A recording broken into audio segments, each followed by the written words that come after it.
Hello, everybody. We are live from the Big Phil Palace in Aurora, Ontario, Canada, on this lovely Sunday morning. I'm here with the one, the only, the Sudbury man himself, Eric Marcotte, and we are here to discuss everything that is and was UFC 288. Eric, how are you doing this morning? I'm fantastic. It's we are live at 8 in the morning, and for me this is basically my 8 p.m. So I am full of energy. This is the first time I feel like I've ever had this much energy on a UFC post show, but I'm also probably the only person in the world with this much energy right now. So Yes, we're like two ships passing in the night. I've been up for a couple hours. It doesn't matter that I go to bed at 1 o'clock. My circadian rhythm, or whatever you call it, just kicks into gear 6 a.m. every single day, no alarm. And here I am on like 4.5 hours sleep. But that's okay. I've got coffee. I don't have the amount of energy that you have, but maybe close. Maybe close. hey, this is another big return from retirement from you, right, Phil? You're really the Terry Funk of podcasters here. I feel like I still talk to you every second month or so. Well, I mean, it seems like retirement returns is the theme of the show. Where we saw the return of Henry Cejudo, so it was only appropriate that we had another all-timer return. And when I say all-timer, I don't mean like Hall of Famer. I just mean like grizzled veteran. Um, so, yeah, we're here to talk about UFC 288, which took place from the Prudential Center in Newark, New Jersey.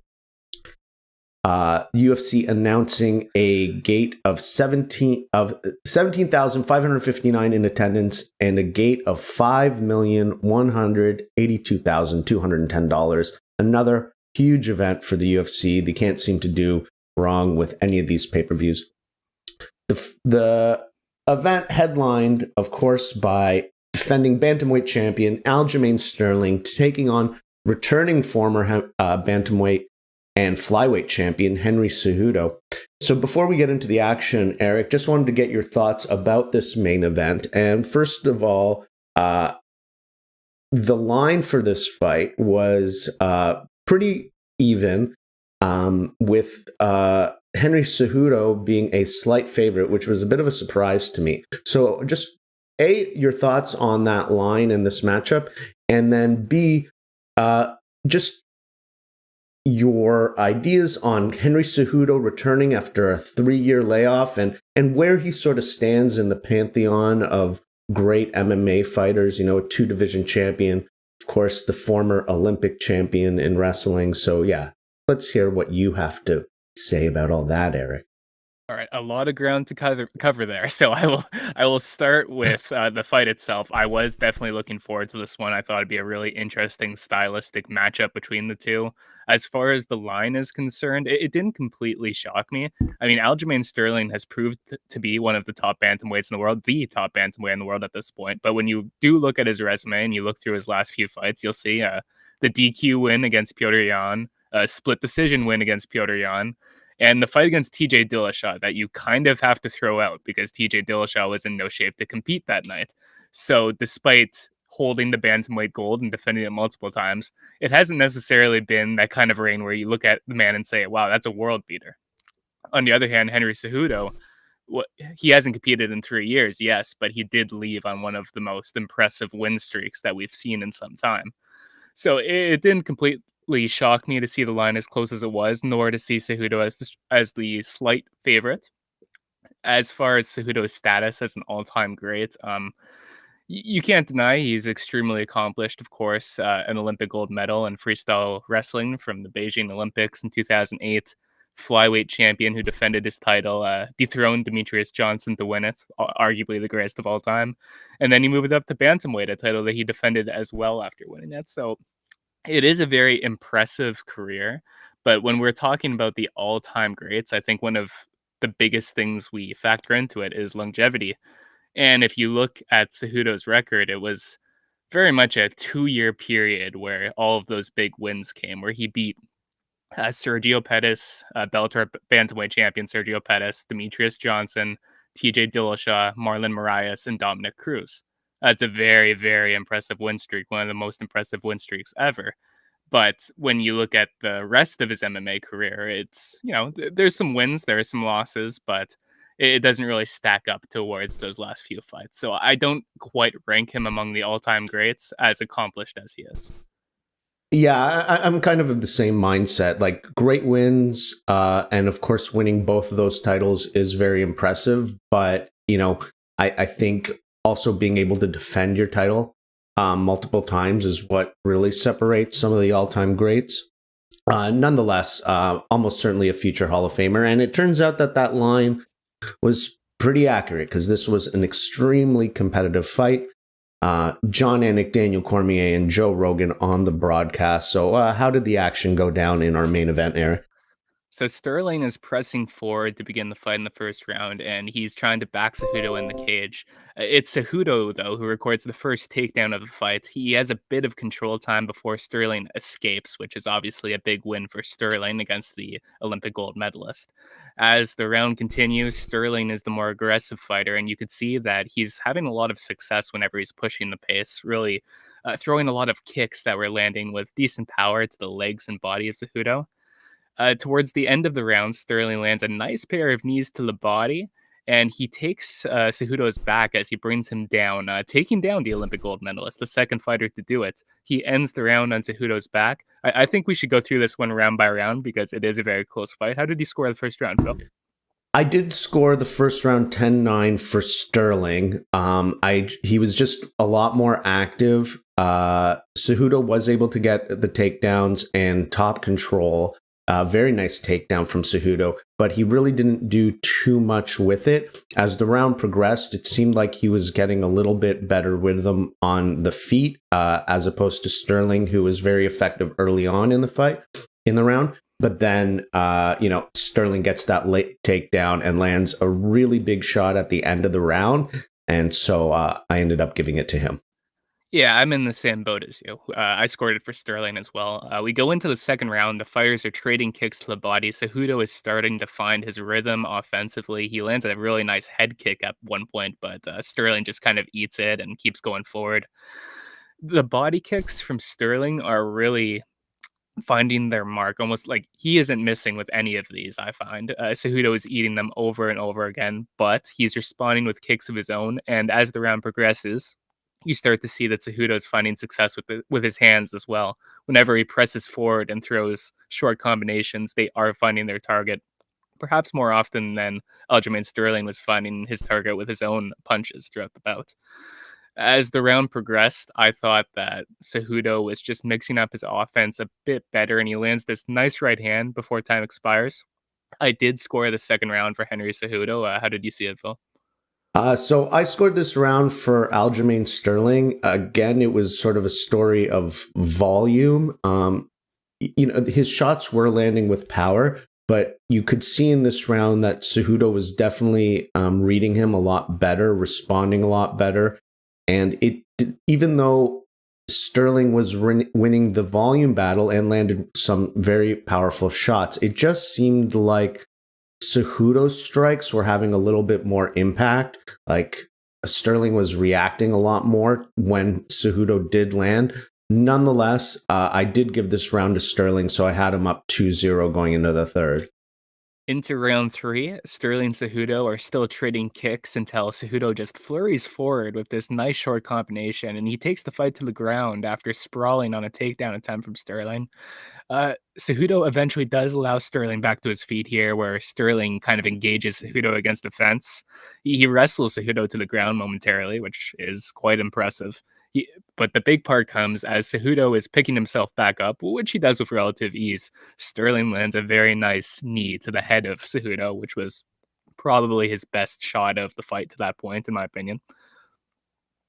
With less than 2 minutes remaining in the round, it's kind of an evenly paced round. This one was very closely contested after this clinch exchange against the cage, but Cejudo does secure one last takedown right before the round ends.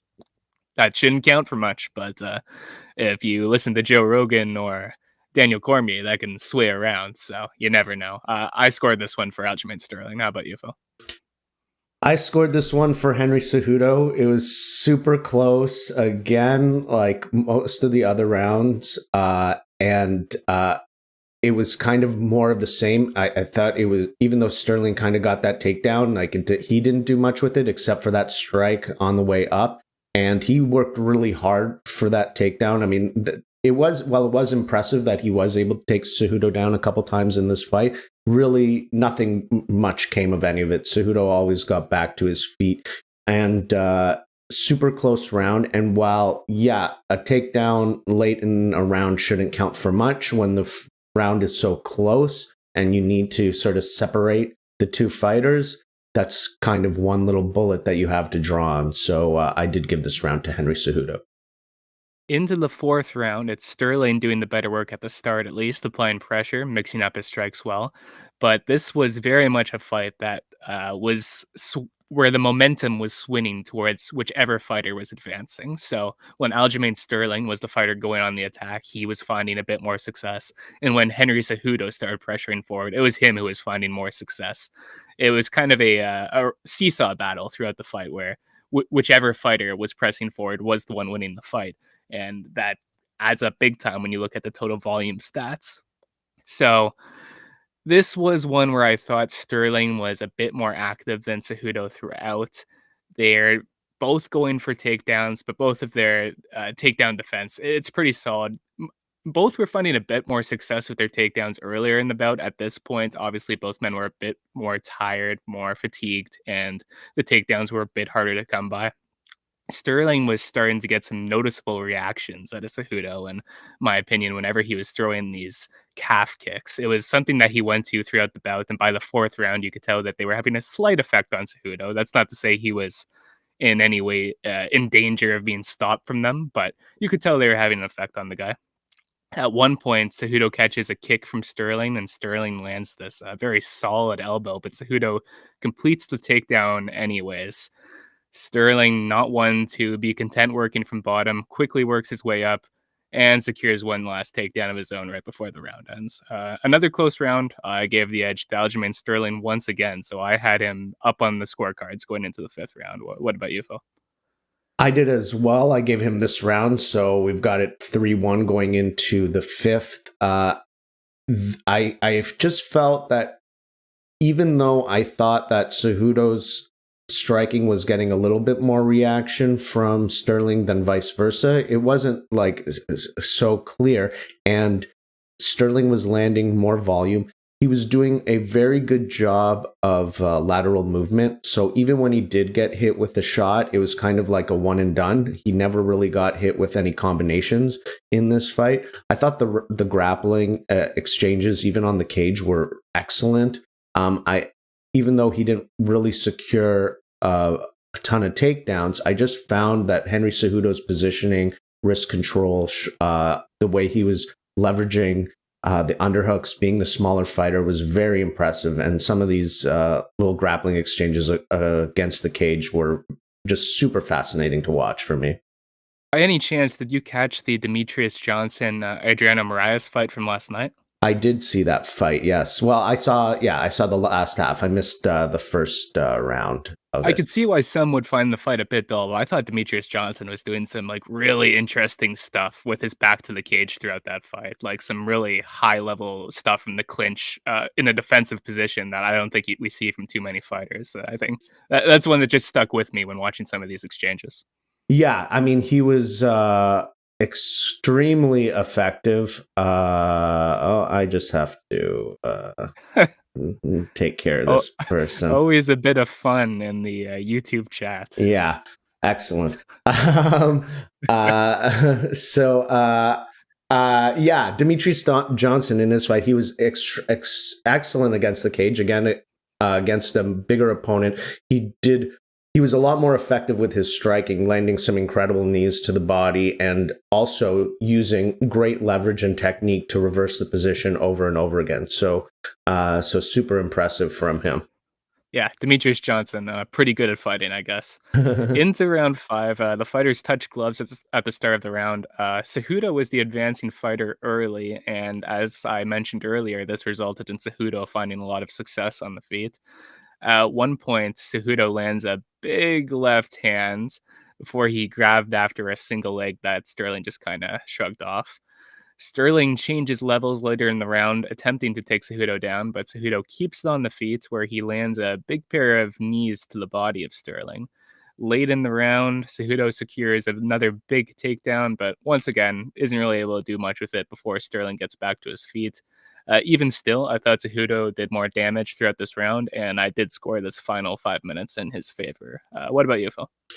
I did as well. I thought this was, in terms of the striking, this was Cejudo's best round. He landed a lot more evenly compared to Sterling. I mean, I don't have the punch stats in front of me, but I wouldn't be surprised if he actually won this round in terms of those types of stats.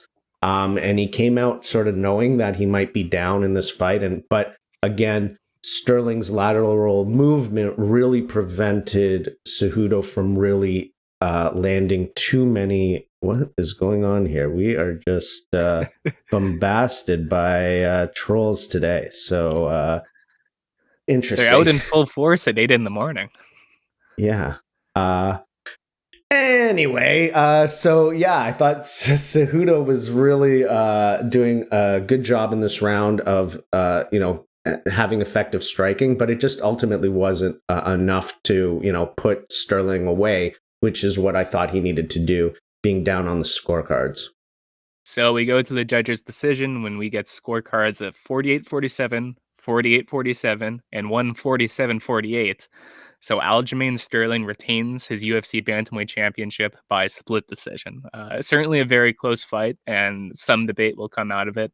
I think we sided with the judges here, as did a lot of the media members from what I saw, but the live crowd very much on the side of Henry Cejudo. Yeah, kind of interesting. I mean, Sterling seems to be like public enemy number one for some reason. People love to hate him. I mean, it's not like Cejudo is some type of incredible babyface, so it was a bit odd. And Sterling being like the New York guy, you'd think he'd get a little bit of that hometown love, but no, it wasn't there for him. And we were educated on the meaning of terms like babyface earlier on the broadcast when the UFC aired a video package to inform the UFC audience of what makes a good heel, starring WWE superstars Seth Rollins, Cody Rhodes, Charlotte Flair. The integration has begun. Yeah. Some really very exciting cross-promotional products right now. Totally what I would think we want to see from this new organization. I guess they still don't have a name for this company, this TKO on the ticker. Yeah, for now, it's TKO. I imagine they will not be sticking with that one. It remains to be seen. But anyways, we should get to what happens after the fight, where none other than Sean O'Malley is brought into the octagon to confront Aljamain Sterling. And I didn't listen to a word that was said from either men, but I'm sure it was very mean things were said back and forth. Did you have any thoughts on this exchange or that as the next big matchup at Bantamweight? I mean, it's not terribly surprising that this is the next match that they're going for. I mean, we kind of knew that was the case. They'd put Sean O'Malley on the sidelines for a while, and the UFC seems to believe that he's the biggest draw in the division. So the idea of him fighting next doesn't surprise me at all. Sort of interesting moment as he comes into the cage. He takes off his jacket, and Aljamain Sterling's teammate Merab, also top bantamweight, like he picks it up off the floor and puts it on himself and is standing in between the two of them. And then when they do separate the face off, there's a little altercation between Merab and Sean O'Malley. It was a bit of a bizarre scene. Like it seemed like very forced, but that's the fight to make. And it sounds like Sterling wants to do it relatively soon in September. And I mean, I don't doubt that will probably be the biggest bantamweight fight we've seen in quite a while. Yeah, certainly. It feels like there are really no small fights when we talk about the top bantamweight matchups. Everything, especially for the hardcore fan base, is so exciting when you get any of these top 15 guys matched up against each other. And Sean O'Malley versus Aljamain Sterling will certainly provide a very interesting matchup stylistically with Sterling as the superior grappler who's been far more tested against the top competition in the division, while Sean O'Malley is unquestionably the stronger striker with legitimate knockout power. So I think that's an exciting matchup, and it'll certainly get some eyes on it. One thing to also note is like in Sean O'Malley's last fight, that matchup with Piotr Jan, was that his last fight? Yeah, Yeah. that was the last one, right? It was a dog fight. He got the W. I didn't score it for him, but it was a pretty close fight, so I don't have a problem with that decision. But in 3 rounds, he was looking a little fatigued. And as we've seen over and over again, Aljamain is somebody who can go 5 rounds, no problem. So I think O'Malley's going to have to really dial in his training to make sure that he's prepared to go 25 minutes with Aljamain. Yeah, I'm not too concerned about O'Malley's gas tank. That fight against Jan, as you said, it really was a dog fight where they were fighting at an incredible pace, trying to finish one another. Um, I don't expect him to have that same type of fight with Aljamain Sterling, which isn't to say Aljamain Sterling is by any means a tentative fighter. In fact, Piotr Jan is the far more tentative of the two. But I imagine the strategy will be far different, and it'll be easier for both fighters to conserve stamina unless it's really a heavy grappling based fight, which is also a possibility if Sterling wants to win. Yeah, I would have to think that's the main game plan for Sterling going into that one. All right, moving on to the next fight. This event was originally scheduled to have Charles Oliveira versus Beneil Dariush, but that fight got postponed. It'll be happening next month in Vancouver, British Columbia. Instead, we get a late announced fight between Belal Muhammad versus Gilbert Burns, two of the top welterweight contenders, essentially setting up some type of future championship fight, we were told, even though apparently Colby Covington is still waiting in the wings for a title shot against Leon Edwards. And we were told that this was going to be a 5-round co-main event. What were your thoughts on that one, Eric? I'll be frank here. I'll be honest. Belal Muhammad is a very talented fighter. He's a very skilled fighter who's made drastic improvements in his game to legitimately become one of the best welterweights in the world. But he is also, just as a spectator, incredibly dull to watch. And the promise of a 25-minute Belal Muhammad fight, replacing a Charles Oliveira fight, perhaps the most entertaining fighter in the entire sport, it was a big downgrade, even though this was still a meaningful bout with some interesting circumstances behind it, given that both these fighters are taking the fight on such short notice. Yes, unfortunately for Belal, that is a bit of his reputation. I mean, he did have an exciting win over Sean Brady in October of 2022, but if you look down his resume, it's just tons and tons of unanimous decisions, and yeah, not the most exciting fighter in the world. Gilbert Burns, on the other hand, does have the reputation of being an exciting fighter, and he's just coming off of an event. He was at UFC 287, where he defeated Jorge Masvidal. So a very quick return for him. So why don't you walk us through what happened in this one? All right, so I'm actually going to make an executive decision here, and we're not going to go through this one round by round because I'm going to give Oh, a I'm going to geez, you're give a not going to spoiler. give the No, fans what they want? spoiler alert, all of these rounds look very similar. So the fight starts off rather slowly. And at one point, we see Gilbert Burns. He really commits to a takedown, getting Muhammad down for maybe half a second, but he lands hard on his shoulder. And from this point onwards, Gilbert Burns' shoulder is injured. I believe it was his left shoulder.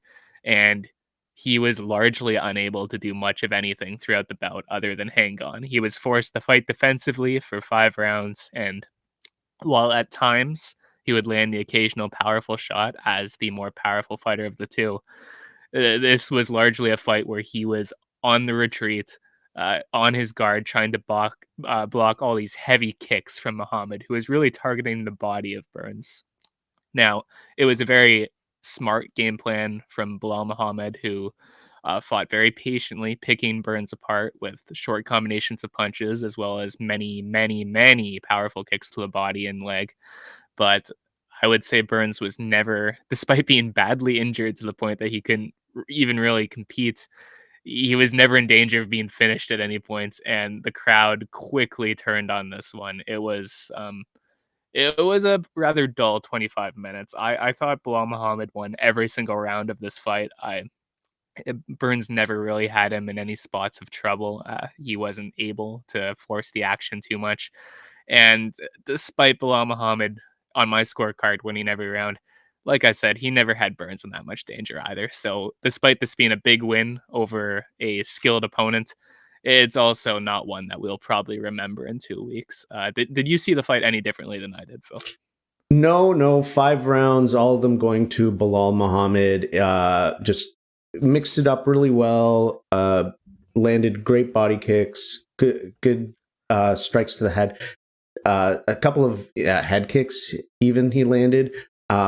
At times, Gilbert Burns was able to land, but never really in combination, and nothing to really change the course of this fight in any significant fashion.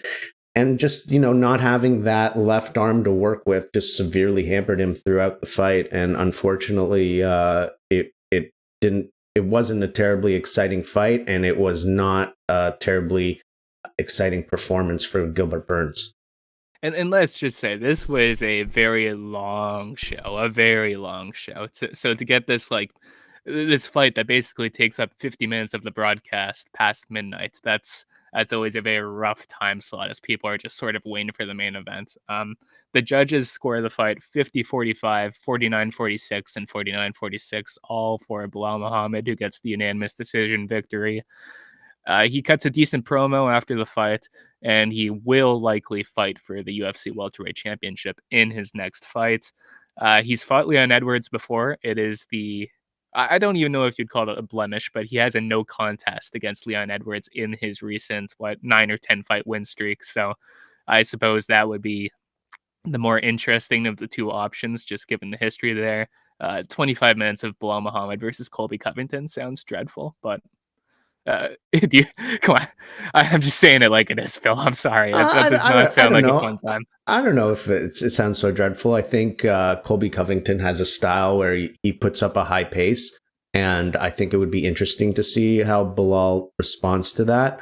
But that's making the assumption that Colby gets past Leon Edwards, which I am not convinced is going to happen. In fact, we don't even know when that fight might take place. So it could be that Belal's on the sidelines for quite a bit after this one.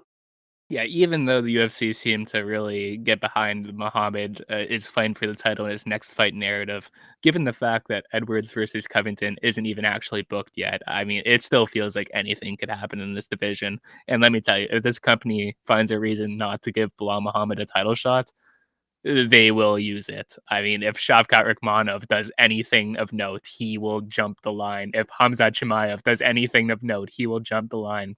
If Kamaru Usman gets a big knockout in his next fight, he might jump the line. So I think Belal Muhammad will fight for the title in his next fight, but there's no certainties in this division, this company, or the sport.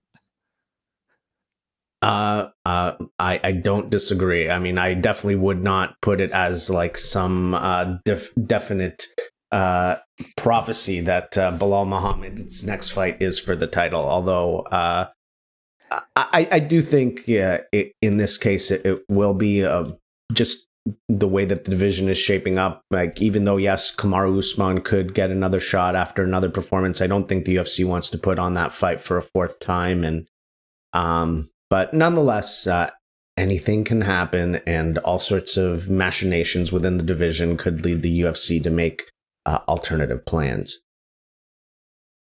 All right. Moving down the card, we had a women's strawweight contest between Jéssica Andrade and Xiaonan. Yan has been looking very impressive as of late. Jéssica Andrade is coming off of that defeat as a late replacement to Erin Blanchfield in February of this year. Why don't you let us know what happened, Eric? So the fight starts off in typical Jéssica Andrade fashion. So she is just barreling forward with some looping strikes, trying to bring the fight to Xiaonan immediately. I thought Yan was doing pretty good work here early, uh, doing a good job of circling out of Andrade's reach, really making her reach with some wild looping punches that weren't really finding their target, which allowed Yan to counter. It didn't take long before Andrade is just sort of flurrying forward and in a knockout reminiscent of Stipe Miocic versus Fabricio Verdum, Yan just plants her feet and throws a beautiful hook right back at Andrade, who is running face forward into it, and she eats the shot flush, goes down hard. Yan immediately finishes the 5 ground and pound, and she's declared your winner by TKO at 2 minutes and 20 seconds of the first round. A pretty huge knockout win for Yan Xiaonan, and she's catapulted herself into title contendership. What did you think of how the fight played out as well as the finish, Phil? Yeah, I thought Yan was very effective and precise early. Her kicks and punches were very technical. She was keeping a range against the shorter fighter. Andrade was having a little bit of difficulty getting inside, but then eventually she was having some success throwing combinations and flurrying and landing a bit, but she just got a little bit too reckless with that, led with her face and met a fist, and then ground and pound, and it's over. And now, as you mentioned, Yan is amongst, what seems to be a growing list of potential title contenders in a division that, not too long ago was dominated by Valentina Shevchenko. She's no longer the champion, of course. No, this one took place at Strawweight. So Zhang Weili is the champion. Sorry, my mistake. That's right, because Jéssica Andrade dropped down. She's the division tweener. Nonetheless, this does so not as many contenders in this division, but so it does set up not too much of a difficult path for Yan to get that title shot. And it would be an interesting story if the UFC did set up a championship matchup between two Chinese fighters. Yeah, I mean, this was a pretty big win for Xiaonan. Andrade's last loss at Strawweight came in 2020 when she lost the split decision against Rose Namajunas, a fight where she was really starting to take over late. So for her to just get sparked like this in the first round, it's very reminiscent of Andrade's unsuccessful title defense against the current champion, Zhang Weili. So a bit of symmetry there. And this was really the win that Xiaonan needed, you see, because she seemed like not too long ago she was on the verge of a title shot, ended up in this title eliminator fight against Carla Esparza. And in this fight, Yan just got massacred. Esparza took her to the ground and brutally beat her down in a way that Carla Esparza has never brutally beat anybody down before. And it really brought a halt to her momentum. After that, there's a split decision loss to Marina Rodriguez, a majority decision win over Mackenzie Dern. So, relevant names, but nothing that's going to catapult you into title contention. Guess what? Knocking out Jéssica Andrade in 2 minutes, that's going to catapult you into title contention. This was exactly what she needed, and she feels like a legitimate contender after this one. I also think that if you look at Yan's career through the UFC, what has drastically changed is just how technical her striking has become. When her first few fights in the UFC, it was very wild, super aggressive. But now we're seeing her really put it together with just pinpoint accuracy. And it definitely makes for an interesting proposition if she were to take on the current champion. Although, do you think she needs to get another W ahead of doing that? Or it's just, it doesn't really matter in this women's strawweight division? Strawweight's a decent division, but it's very top heavy, and you could argue that Jéssica Andrade was the perhaps the top fighter at strawweight, a top contender. So to knock her off like that, that's pretty much moves you to the front of the line, unless they want to do Zhang versus Namajunas 3, which I don't even know what Rose Namajunas' interest in fighting is right now, and she's coming off a loss as well. So I wouldn't be surprised if that is the next fight to make for Zhang and Xiaonan. All right, moving on the card, we had a featherweight battle between Movsar Evloev and Diego Lopes. Lopes coming in as a late replacement, of course, our favorite camo short fighter. My gosh, Bryce Mitchell. Bryce Mitchell, unable to make the walk this week, having to pull out, and so Diego Lopes stepping in on very late notice as a massive underdog, a plus 600 to Movsar's minus 1,000 in this fight. So how did this one go down, Eric? This was very interesting because Evloev has been fantastic throughout his run in the UFC. He has just dominated the vast majority of his opponents. Really, just in his last fight, absolutely picked apart Dan Ige. So he had really established himself as one of the top contenders in the division. And I was actually expecting a bigger fight than Bryce Mitchell after his last performance. But he ends up here, and on short notice, he's fighting a guy in Diego Lopes who's making his UFC debut. So naturally, huge favorite. Lopes comes out swinging, and he rocks Evloev with a big right hand in the opening minute. Evloev takes the fight to the ground, avoiding a pretty decent knee bar attempt from Lopes in the process. Lopes was in a rough position here, but he manages to transition into an armbar attempt, honestly nearly finishing the fight in pretty shocking fashion. But Evloev manages to escape the submission, regains top position, and he lands some really strong strikes from top mount right before time expires. This was a debated round. I gave it to Lopes. How did you see it, Phil? I gave it to Lopes as well. I just thought that the strikes that he landed early, the submission attempts, and even just his aggression off of his back were enough to take the round. Movsar didn't really land too many strikes outside of those last few after he survived those submission attempts. So yeah, I gave it to Lopes. We go into round two. Evloev begins the second round with a strong right hand, and he tries to press Lopes into the cage.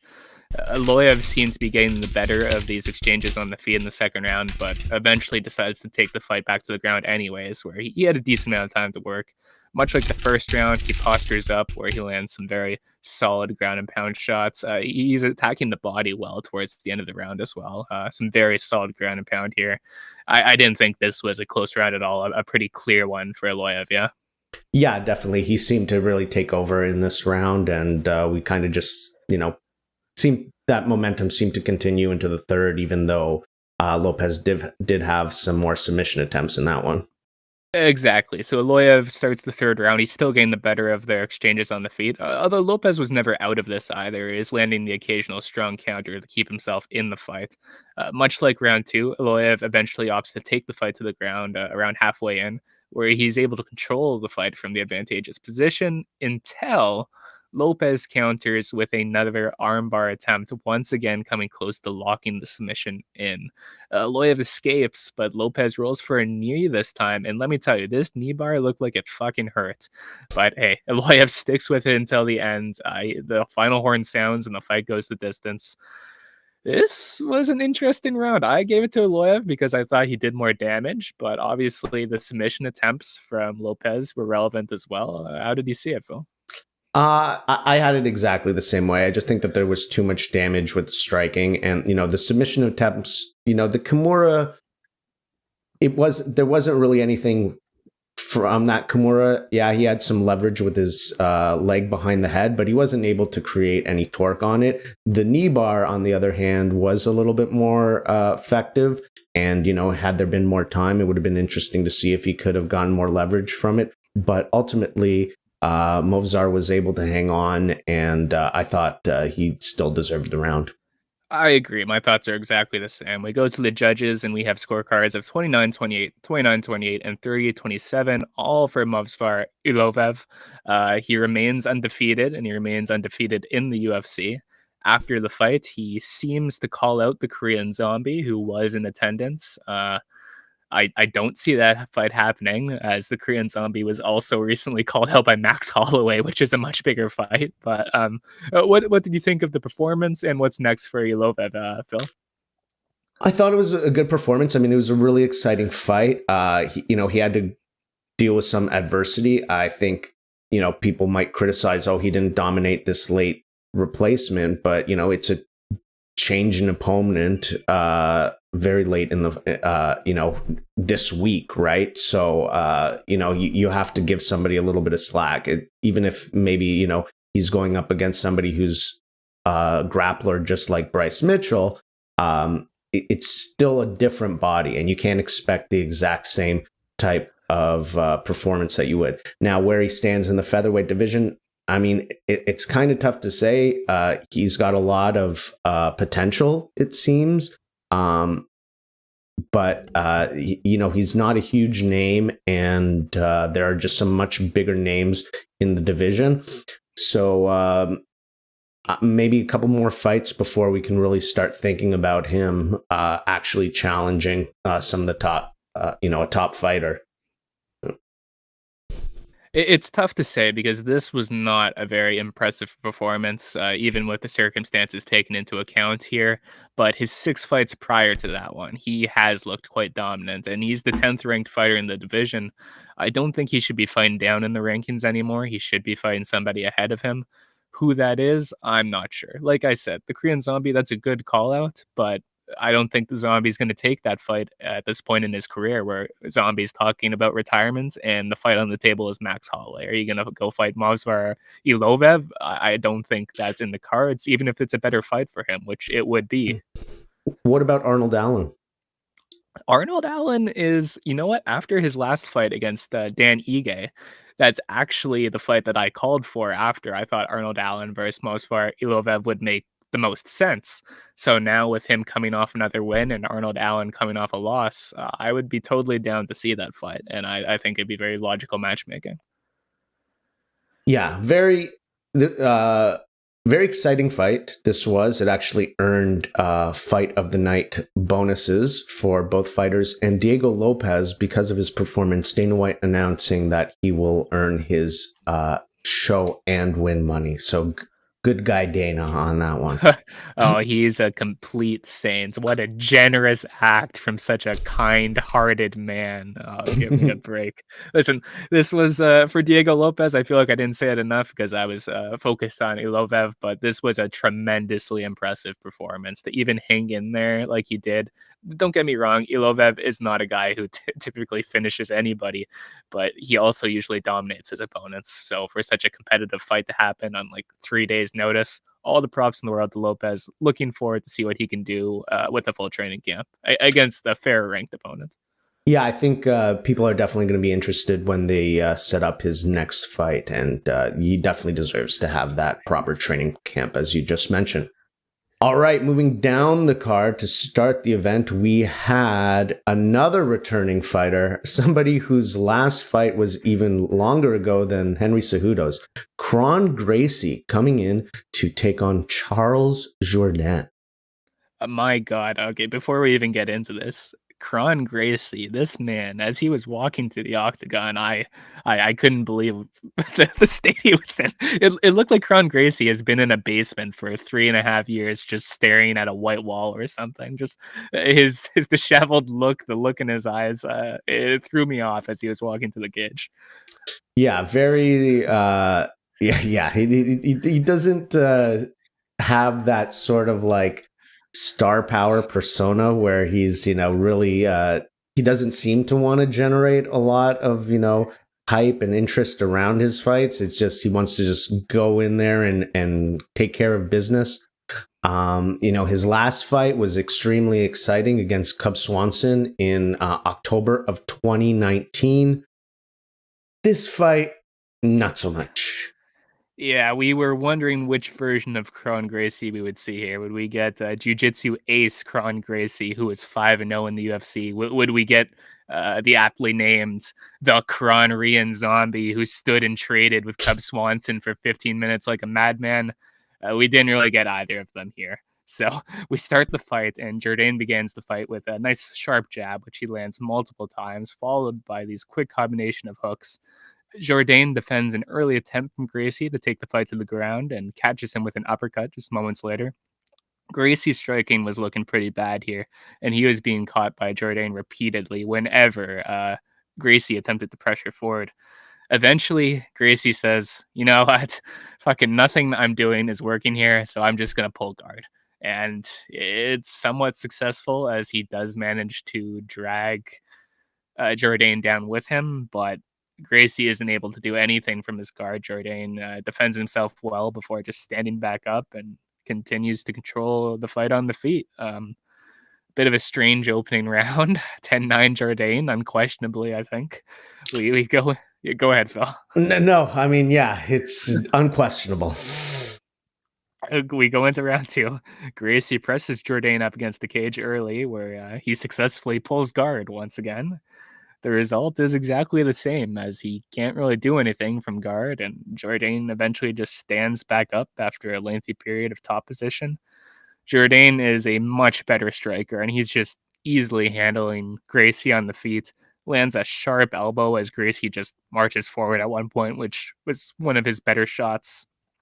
Eventually, Gracie decides to pull guard once again, just desperately trying to get Jourdain to engage him on the ground, but can't do anything with it. So he's just lying on his back without much happening. Very, very dull. And another easy round for Jourdain, who is having absolutely no difficulties handling Kron Gracie here. We go into the final round, and guess what? This New Jersey crowd, uh, they were not down with Kron Gracie. This was not Carlito or Savio Vega coming out in Puerto Rico at Backlash. No. This was the most hated man in New Jersey, as every time Kron Gracie attempted to pull guard, he was just getting booed out of the building by this point. The third round looks a lot like the prior two. Gracie gets the occasional guard pull where he has no success, and Jourdain easily stands back up and continues to get the better of the fight on the feet. Uh, the fight, unsurprisingly, goes the distance. Scored at 30-27 in favor of Charles Jourdain, as did all three judges, and as did Phil Chertok. That's correct. Yes. Per usual, no 10-8s in this one. Charles Jourdain getting a big win, or a much needed win, I should say, after a couple of losses. And Kron Gracie, I mean, do we see him again in the UFC, Eric? Not the most inspiring performance after a nearly 4-year layoff. Yeah, this was a horrible fight, a horrible performance. But a lot of people are calling for Kron Gracie's head right now. I'm seeing it all over Twitter, all over Reddit. People want this guy gone from the UFC. What if I told you Kron Gracie has a win over a top 15 ranked UFC featherweight in Bruce Leroy, Alex Caceres, just 2 fights ago? So, despite that being a long time ago and the lack of success here, I'm not ready to cut him from the UFC again. Maybe he shouldn't be fighting a great opponent in his next fight, and perhaps his ceiling is rather low. Both of these things can be true, but I wouldn't say just let him go just yet. Maybe he shouldn't be fighting on the main card of pay-per-view. At the very least, I think that's fair to say. This was not a fun way to kick off the action. All right. So now moving along to the preliminary card. The headliner of the preliminary card was a very exciting fight on paper between Drew Dober and Matt Frevola. Drew Dober has been in a lot of exciting fights, and Matt Frevola on a nice run himself. His last 2 performances, big finishes. What were your thoughts on this potential fight, and then how did the action go, Eric? You can put Drew Dober against literally anybody at lightweight, and I'd probably say that looks like a fantastic fight. And a guy like Matt Frevola, who's always willing to stand and trade, yeah, I think this was one of the more exciting fights of the entire card on paper. We had people in the Discord, like the great Scott Ferry, who said this was his main event. And I don't think he was alone. This was certainly a really exciting fight on paper, and the action begins exactly as you would expect it to play out, as they just immediately start trading hands. A heavy right hand from Frevola catches Dober clean, But Dober's taking the shots well early, just pressing forward and defending takedowns. Frevola was really countering well as Dober threw his typical heavy combinations, and I thought Frevola was getting the better of these early exchanges, despite Dober being the one applying the pressure. One thing I will say as the round starts to progress, Dober starts to attack the body more, and these body shots are doing excellent work. I thought the momentum of the round was starting to shift into Dober's favor from these body shots, but this big Superman punch from Frevola seems to kind of stumble Dober, and as Dober attempts to just charge on forward, as he often does, a huge right hand from Frevola drops Dober hard. Frevola follows Dober down to the ground, and he just throws down some vicious ground and pound strikes until the fight stops. Matt Frevola wins by TKO at 4 minutes and 8 seconds of the first round, becoming the first fighter to finish Drew Dober with strikes in about 12 years, remarkably. Yeah, extremely impressive performance. Also a performance of the night winner, Matt Frevola. I should mention that Xiaonan also was the other performance of the night winner for her impressive finish of Jéssica Andrade. So now Matt Frevola won 3 in a row and calls out Paddy Pimblett afterwards. I mean, I don't think anybody's terribly excited. I mean, it seemed like the crowd was excited to see that, maybe because people are now just interested in seeing Paddy, get an L on his record in the UFC. But I really think that Matt Frevola should be fighting better competition than Paddy Pimblett at this point. Yeah, I mean, when you're beating the likes of Drew Dober and Jalen Turner, that's in my mind probably a step above where Paddy Pimblett would be. And the Paddy Pimblett call out is starting to get into that like Conor McGregor call out territory where you hear it coming, and you're like, really, man? Is there anybody else you want to shoot for? Maybe someone who hasn't been called out 10 times on the last 2 cards. We did miss a call out earlier, I should say. Charles Jourdain called out Edson Barboza after his win, and that fight sounds fucking awesome. So I totally hope that happens. But this one for Matt Frevola, I'm less sure it's actually going to come to fruition. All right, let's zip along the rest of this card. Next fight was a light heavyweight contest between Kennedy Nzechukwu versus Devin Clark and Nzechukwu. I'm horrible at that. And yeah, okay, we'll say yours is better. I'll take it. I don't know if that's correct, but I'll take it. All right. Yes. So yeah, he was taking on Devin Clark at light heavyweight. And how'd that one go down, Eric? This was kind of an interesting setup, given that Devin Clark is a bit more of a staple of the division at this point. He used to be largely a wrestler, although he's improved his striking somewhat. Nzechukwu presses forward early in the fight, looking to trap Clark against the cage, so Clark wouldn't have room to shoot for those takedowns. The strategy is unsuccessful, however, as Clark does take it to the ground. But Nzechukwu is a much improved fighter at this point in his career. He gets back to his feet, and he's doing some pretty good work. A big elbow from Clark rocks Nzechukwu in the clinch. And as he has Nzechukwu like covered up trying to guard, he's going on the attack, trying to finish the fight. And Nzechukwu just fires back with a big elbow of his own, rocking Clark.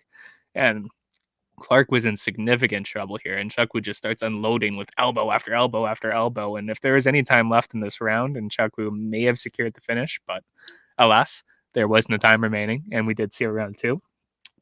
Clark still seemed to be a bit shaken up from the end of the prior round, and Nzechukwu is dominating the action in the clinch, really, where he's attacking the body with these brutal knees. Clark realizes, okay, this clinch battle isn't really working out for me anymore. I'm going to shoot for a takedown. But as he goes for one, Nzechukwu counters with a guillotine attempt, catching him, and he yanks on that guillotine choke until Clark taps. The tap goes missed, and Clark gets choked unconscious, unfortunately. So Kennedy Nzechukwu wins by a guillotine choke at 2 minutes and 28 seconds of round 2. Certainly an impressive win from a much improved fighter. Yeah, he's definitely been improving. I mean, that's 3 in a row for Kennedy right now. And his skill set has clearly improved since some of his early fights in the UFC. I mean, he was in the UFC in his 7th professional fight. And on Dana White's Contender Series even before that. So he's come a long way since then, and 3 in a row in not terribly deep division could potentially put him up for a significant fight in his next one. at light heavyweight, he might as well be fighting for the title in his next fight. It doesn't really matter there. Everybody's equal. It is a even playing field for everyone from the champion himself to like the 35th ranked fighter. That is the state of light heavyweight. So best of luck to Kenny Nzechukwu, who has a pretty impressive You would record say of he's 6-3 now. even versus Jamal Hill and Jan Blachowicz? I would favor those fighters, but is it impossible that Nzechukwu would just hit them with something and win the fight after like a dull 15 minutes? Yeah, it's very possible. Well, I mean, look, this was not a dull fight. I mean, it was the first round was pretty exciting. So I'm with you. I thought this was a really entertaining fight, but that's not the norm for this division, which is in the roughest state that it's ever been in. All right, moving on. Khaos Williams taking on Ronaldo Bedoya at welterweight. I unfortunately missed the first round of this one. Well, I missed the first half of the first round. I saw the second half of the first round, and I saw round 2 and saw round 3. I was a little perplexed by the judges' scorecards in this one. Yeah, so this was actually a very good fight. I wouldn't have been shocked if this one actually won fight of the night, which it did not, but I thought it was up there. These fighters were really just trading hands for the better part of 15 minutes. Williams is throwing these big short combinations throughout where he's landing some of his shots with power, but I thought Bedoya was doing a good job of countering well, and I actually thought he landed the more damaging shots throughout. My scorecard was 29-28 for Bedoya. With that being said, we go to the judges and we get 29-28, 29-28, and one scorecard of 27-30. And we learn that Khaos Williams has won by split decision with both of the 29-28 scorecards in his favor, while the 130-27 scorecard was in favor of Bedoya. So I know you missed part of the first round, which I scored for Williams, but what did your scorecard look like from what you saw, Phil? I mean, I thought Bedoya clearly won rounds 2 and 3. So, I really didn't quite understand scoring it for Williams in any capacity. I mean, it wasn't like it was some blowout, but it just seemed like Bedoya was just more effective. His jab kept landing over and over again. He had great low kicks. Williams was kind of like one and done with his shots, and none of them really changed the course of the fight. Bedoya was able to eat them no problem. So I was a little surprised by the decision, considering I gave, the last 2 rounds, I thought, pretty clearly to Bedoya. But, the New Jersey judges saw it a different way. I scored the fight the same way you did, of course. I wasn't as surprised by the result. I did think the second round in particular was rather close. With that being said, Williams was a massive favorite coming into this fight. So for the fight even to be as close as it was you have to give a lot of props to Bedoya. And it wasn't the greatest performance we've seen out of Khaos Williams. With that being said, he now holds a record of 5-2 in the promotion since joining in 2020. So a pretty good start to Khaos Williams' run in the UFC in a welterweight division. That's pretty good. All right. And to open the preliminary card, we had a women's strawweight matchup between Marina Rodriguez and Virna Jandiroba. What happened in that one? Kind of interesting, just pointing out that Marina Rodriguez has main evented 3 of the last 4 cards that she's been on.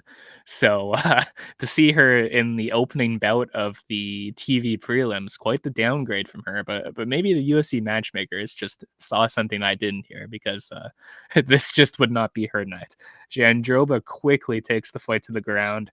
And throughout the fight, we see Jandiroba just having a ton of success against Rodriguez in the grappling department. Jandiroba is a good grappler. We all know that.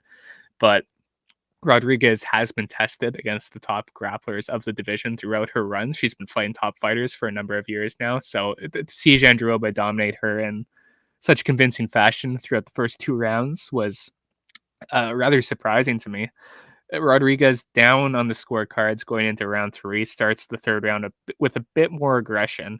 And at one point, she lands this flying knee that kind of backs Jandiroba up. But once again, Jandiroba's grappling ability is just a bit too much takes the fight to the ground. And she's hunting for submissions and landing ground and pound for the rest of the round. The fight does go the distance. I scored every round for Virna Jandiroba. How did you see it, Phil? I had it actually, I gave the third round to Rodriguez. Now I'm trying to read my notes to see if I remember it because it feels like it was like ancient history.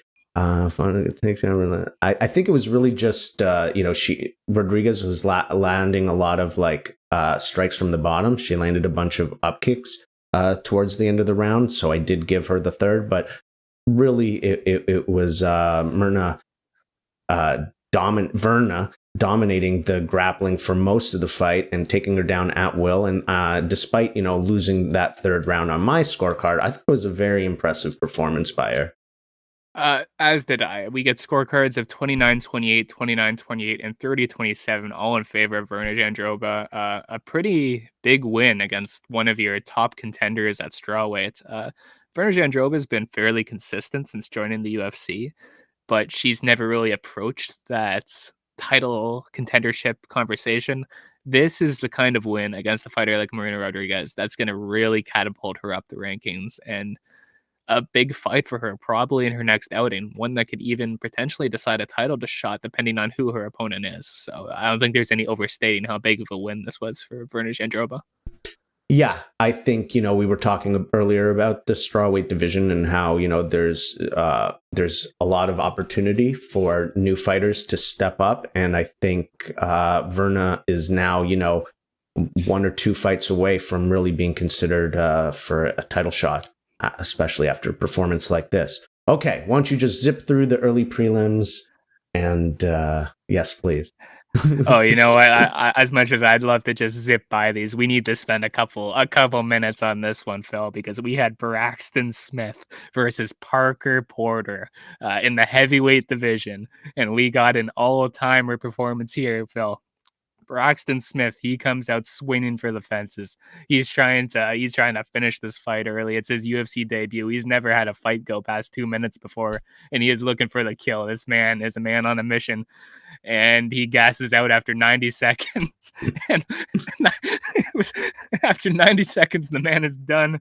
Parker Porter recognizes this and just kind of drags him to the ground in a fashion that you could only see in the unranked heavyweight fights. And he immediately finishes the fight just kind of by sitting on him and throwing down punches. No attempt to defend himself or get up from Braxton Smith. Parker Porter wins by TKO at 2 minutes and 10 seconds of the first round. I crown this the king of the unranked heavyweight fights. My God. Fight of the night? I mean, heavyweight fight of the night, I suppose. Yeah. Thrilling stuff. Parker Porter getting a big win after losing 2 in a row. So good to see him on the winning ways now. And Braxton Smith, I suppose he'll get another crack at the UFC, but certainly not the most inspiring of debuts. With all due respect to Braxton Smith, an all-timer performance. We go further down the card to Phil Hawes versus Ikram Aliskerov. Aliskerov kind of gets hyped as a fighter who once fought Khamzat Chimaev, defended all of his takedowns. The fight was short. Chimaev won by knockout in a couple minutes, but nonetheless, Chimaev has praised him before. And we got to see why here. It seemed like Phil Hawes was taking control of the action early, but Aliskerov responds with this big right hand that finds its target, just crumbling Hawes to the ground unconscious. Aliskerov wins by knockout at 2 minutes and 10 seconds of the first round. I believe this was his UFC debut, and it was quite a way to make that debut. He calls up Bo Nickel after the fight. Bo Nickel is already scheduled to fight in a couple months, but not a bad call out. With that being said, I think this guy's probably too high of a level for Bo Nickel right now. Yeah, and also, he's not really a big name, right? Him making his UFC debut, and it seems like, they've already put Bo Nickel in these like high profile positions. So I would think that the UFC is going to continue that, even though, maybe it's not going to be the biggest named opponent. They're definitely going to put Bo Nickel in a, significant position on a main card or of a pay-per-view, or perhaps, even near the top of a fight night. Aliskerov, interesting fighter, a lot of potential. I'd like to see him where he goes forward, but it won't be against Bo Nickel. We go to the first fight of the evening, a trillion hours ago, where Joseph Holmes fought Claudio Ribeiro in middleweight action. Ribeiro he's fighting very aggressively to begin the fight, and while Holmes initially handles that pressure, while eventually Ribeiro's pressure starts to overwhelm him, he takes the fight to the ground. And I thought he was actually like the fight could have been stopped at the end of round one because he is landing some brutal ground and pound strikes. It does not get stopped. We see a second round. But the result is the same because Rivera lands this big knee right up the middle that pretty much sends Holmes crashing to the ground, and he finishes the fight of ground and pound strikes at 3 minutes and 21 seconds of the second round. A solid win by Ribeiro to start off the card. All right. Well, that's UFC 288.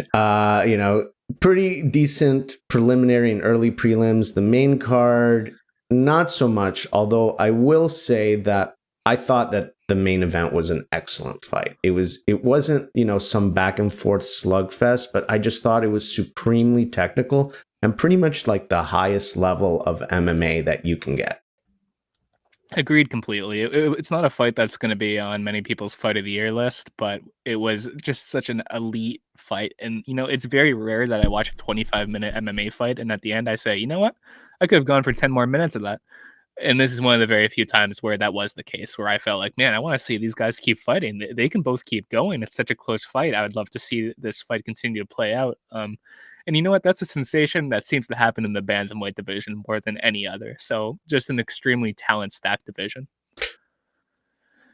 Sort of, we didn't mention this when we talked about the main event, but after the fight, Cejudo sort of implied that maybe this could be his last fight. I'm not so sure about that, but what would you like to see him do? Who would you like to see him go up against? Honestly, like I kind of alluded to at the beginning of this podcast, I feel like you can do anything at bantamweight and it would be pretty exciting. Honestly, like I wouldn't like to see a rematch between him and someone he's already fought, like Dominic Cruz, obviously, but against any of the top fighters in the division right now, I'd be really into that. If it was Henry Cejudo versus Merab Dvalishvili, that sounds awesome. If it was Henry Cejudo versus Petr Yan, I'm into that too. So I do hope he sticks around. And I'm looking forward to see what he can accomplish now at 36 years of age, but still very clearly an elite level talent. Yeah, I think the Merab fight makes a lot of sense, right? Because of the history with Aljamain and their relationship and the skills in the wrestling. So I think that would be a pretty interesting fight, and you would want to keep Henry Cejudo in like a big fight situation. All right. Coming up next week, the UFC returns to Charlotte, North Carolina for a fight night. Jairzinho Rozenstruik versus Jailton Almeida. Okay. Jailton, one of the key prospects in the heavyweight division and, taking on somebody who's been at the top of the division for a while now. All right, the first half of that matchup, you had me really worried, but when you went through the whole thing, I'm okay if that is a main event. That's an interesting matchup to see what exactly Almeida's ceiling is at heavyweight, and if Rozenstruik can continue putting together these big wins. So, no one needs 5 rounds of that shit, but it's not a bad fight.